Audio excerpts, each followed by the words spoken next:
জনাব আব্দুস সালাম মুর্শিদি।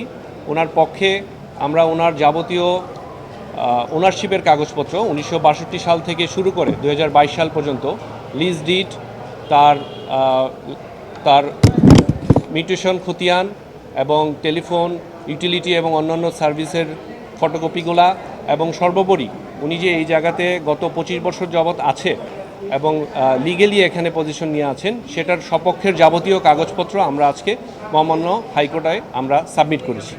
এবং রাজুক থেকে আজকে যেটা বলা হয়েছে তারা কাগজপত্র পাঠাবে, কারণ মহামান্য হাইকোর্ট যেটা বলেছেন যে রাজুক এবং গৃহায়নের যে ফাইল এইটি ওনারা গোথ্রু করবেন এবং সেটি গোথ্রু করে ওনারা একটা ডিসিশনে আসবেন।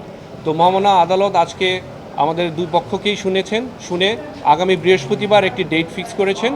আগামী বৃহস্পতিবার উভয় পক্ষ আবার আসবেন এবং সেখানে আমরা যে সাপোর্টিং ডকুমেন্টসগুলো সাবমিট করেছি জনাব আব্দুস সালাম মুর্শিদির পক্ষে, সেগুলো নিয়ে ডিটারমাইন করে একটা ডিসিশনে আসবেন। এখানে একটা জিনিস আমি শুধু উল্লেখ করতে চাই যে জনাব আব্দুস সালাম মুর্শিদি উনি 1997 সালে, এক্স্যাক্ট ডেটটা হচ্ছে 29/7/1997 উনি এই গুলশানে যে বাসায় উনি থাকে, plot number 27, holding number 29, road number 103, এটি উনি পারচেস করেছেন।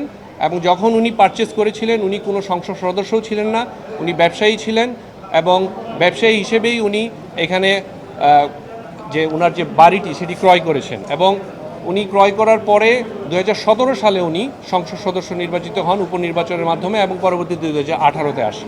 তো এখানে আমরা এই কথাটি বলার উদ্দেশ্য হচ্ছে যে এখানে অনেক ধরনের কথা আসে যে উনি ক্ষমতার অপব্যবহার করে, এই ধরনের কথাটা যাতে না আসে আমি অনুরোধ করব, কারণ উনি এই প্রপার্টিটা 96-এ যেহেতু কিনেছেন, it's long before he became the member of parliament. So আমাদের এই বক্তব্যটা হচ্ছে যে আমরা বৃহস্পতিবার দিন আবার আমরা উপস্থিত হব এবং সেখানে মহামান্য হাইকোর্ট ডিভিশন যে অর্ডার বা যে ডিরেকশন দিবে বা ফার্দার কোনো কিছু থাকে যদি, তাহলে সেটাতে আমরা কন্টেস্ট করব। আমার বক্তব্য এই পর্যন্ত। আজকের যে কোর্টের যে বক্তব্যটা সেটা আমাদের সামনে উপস্থাপন করলাম। আপনারা সবাই জানেন যে বিগত কিছুদিন ধরে একটি রিট নভেম্বরের 1 তারিখে এটি ইনিশিয়েট করা হয়েছিল, ব্যারিস্টার সাইদুল হক সুমন করেছিলেন এবং রিটটি করার পর থেকেই দুঃখজনকভাবে তিনি একাধিক লাইভ করেছিলেন, যেখানে তিনি রেসপন্ডেন্ট নাম্বার 5 সম্মানিত সংসদ সদস্য আব্দুস সালাম মুর্শিদিকে বিভিন্ন নামে আসলে ডেকেছেন। সেগুলো হচ্ছে তিনি ক্রিমিনাল ট্যাগ দিয়েছেন, করাপ্ট ট্যাগ দিয়েছেন। আসলে এটা দুঃখজনক যে একজন আইনজীবী, আমি নিজেও একজন আইনজীবী, আমি বুঝে উঠতে পারছি না আসলে যে তিনি কিভাবে একটি ম্যাটার যেটি অলরেডি সম্মানিত এবং মহামান্য আদালতের সামনে বিচারাধীন আছেন তাদেরকে অবমাননা করে তিনি কেমনে তার রায় এবং কাউকে এই টাইটেলটি নিজের একটি লাইভ বাটন টিপে এটা দিয়ে দিতে পারে। এটি দুঃখজনক এবং আমি মনে করি যে আমাদের সামনে যত প্রিন্ট এবং ইলেকট্রনিক মিডিয়ার সাংবাদিক ভাই ও বোনেরা আছেন তারা অবশ্যই এটাকে বিবেচনায় নেবেন। আপনাদের হাত দিয়ে সত্য কথাটাই কিন্তু আসলে সবার সামনে যাওয়া উচিত এবং আমরা সবসময় সেটাই দেখে এসেছি। আপনাদের সহযোগিতা কাম্য বলেই আজকে আমরা এখানে আছি।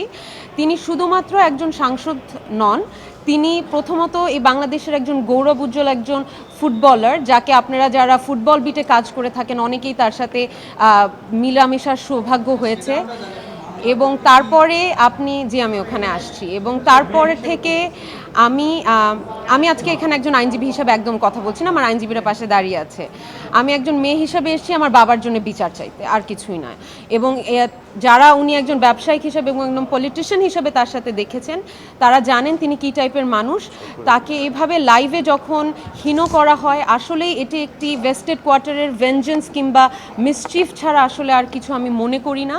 এইসব বিষয়ে আমি আপনাদেরকে আমন্ত্রণ জানাবো যে এইসব থেকে আপনারা বিরত থাকবেন এবং অবশ্যই এগুলোকে আপনারা প্লিজ পাবলিসাইজ করবেন না।